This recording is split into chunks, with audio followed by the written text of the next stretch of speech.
Raw kidney beans will violently wreck your stomach in a matter of hours, yet they sit quietly in your pantry right now. We treat beans like cheap, boring filler. The truth? Some are actively trying to kill you, while others quietly built human civilization. It starts with the kidney bean, which isn't a clever name. They literally mirror a human kidney, thick in the middle and beautifully curved. You've got the classic red, and the white ones Italians call cannellini. But here's the catch. You absolutely have to respect them. Eat a few raw ones and the natural toxins put you down fast. Cook them and they surrender entirely, safe and wildly filling. They're stubborn enough to hold their shape after simmering in chili all day. Down in Jamaica, they drown them in coconut milk. We need to talk about the trauma on your childhood dinner plate. You hated lima beans because they were boiled to death with zero seasoning. Prepared right, they're buttery, smooth, and shockingly rich. They're named after Lima, Peru, where they were tamed thousands of years ago. And tamed is exactly the right word. Wild lima beans are packed with cyanide. They hold enough poison to do real, terrifying damage. Generations of farmers had to selectively breed the death out of them. The big pale beans you buy today are completely safe. Fava beans share a similarly dark ancient history. They've spent 10,000 years in the Mediterranean. Massive, flat, and extremely tough. You peel the leathery skin to reach the bright green prize inside, earthy and rich. Ancient Greeks used them as literal voting ballots. White meant yes, and black meant no. But here's the genetic trap. Missing one exact enzyme turns fava beans into a biological weapon. For people with specific Mediterranean DNA, eating them causes the body to attack its own blood cells. It's genuinely dangerous based purely on your ancestors. Once humanity figured out how to strip away the poison, beans became the ultimate survival engines. Just look at the classic black bean. They've been grown and devoured in the Americas for 7,000 years. Ancient Mexico and South America ran on this exact fuel. Outside, they're as dark as a starless night. Cut one open and you find creamy white or pale yellow. That visual shock throws people off. Bite into one and it's incredibly dense, almost meaty. That's why nations like Cuba and Brazil never insult them as a simple side dish. They're the pounding heart of the plate. Cheap, loaded with protein, and completely unmatched. Speaking of hiding in plain sight, grab a pinto bean. Pinto means painted in Spanish. Buy them dried and you see it immediately. Tan skin splashed with reddish-brown streaks like a tiny modeled art piece. Drop them in boiling water and the art vanishes into a muddy pinkish brown. But they hold a massive secret. They're the most eaten bean in America. Not the kidney bean, but the pinto. They're the soft, creamy backbone of almost every refried bean spread stretching across the entire North American continent. They thrive in dry dirt and soak up taco spices like an absolute sponge. Ever wonder why they're actually called navy beans? The United States Navy literally ran on them. Ships packed reserves of these tiny white beans for brutal ocean voyages across the globe.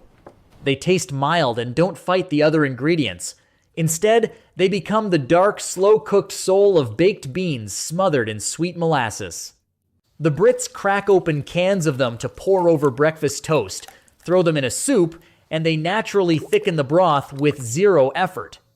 Then you have survival at its absolute darkest, with black-eyed peas. They aren't peas at all, but rather a cowpea and a certified bean. They have that undeniable dark spot on the side staring right back at you.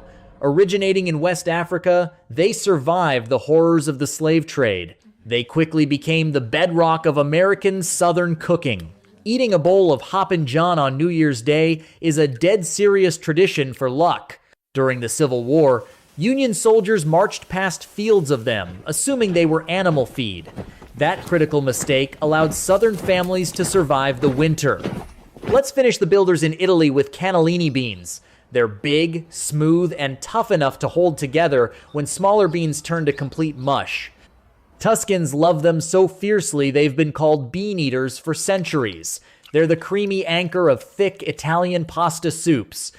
They absorb garlic and olive oil perfectly, making you completely forget meat exists.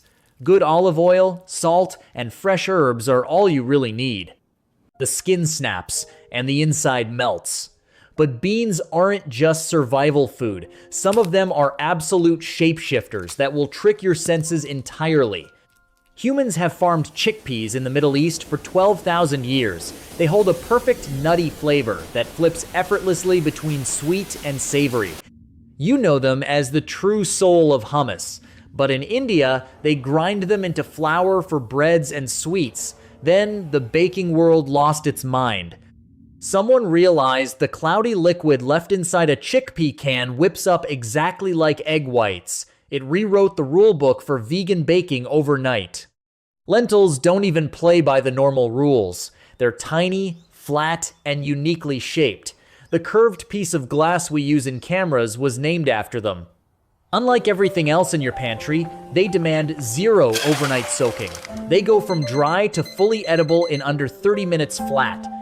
People historically needed fast fuel, and lentils delivered perfectly every single time. We've even pulled them straight out of ancient Egyptian tombs. If you grab the red ones, they melt into a thick, luxurious base for stews. Let's cross over to Asia and talk about mung beans. 4,000 years of sheer dominance. They're tiny green pebbles hiding a yellow heart. Soak them in water for a few days and bean sprouts happen. Most people eating them have no clue they birthed from a tiny green bean. Asia also treats them as dessert, hiding inside sweet soups and mooncakes. The adzuki bean plays the exact same game. They're deep red, tiny, and completely misunderstood in the West. In Japan, these beans are strictly sweet. Boiled with sugar into a dense, gorgeous paste, they stuff mochi and pancakes. They naturally carry a hint of sweetness before you even touch the sugar. Then we have the impatient edamame bean. We rip young soybeans right off the plant before they harden into the tough stuff used for tofu. You aggressively pop them out of that fuzzy, salty pod with your teeth. They pack every essential amino acid your body actually needs. Finally, witness the visual heartbreak of the cranberry bean. Raw, they're a masterpiece, splashed with pink speckles. Drop them in a pot, and the color dies. It feels like a scam until you taste them. They're incredibly rich and nutty, like a roasted chestnut. They've conquered the Balkans through sheer flavor. These tiny seeds have quietly sculpted human history and survival. Next time you hold one, realize you're looking at history. Hit subscribe to keep digging for truth.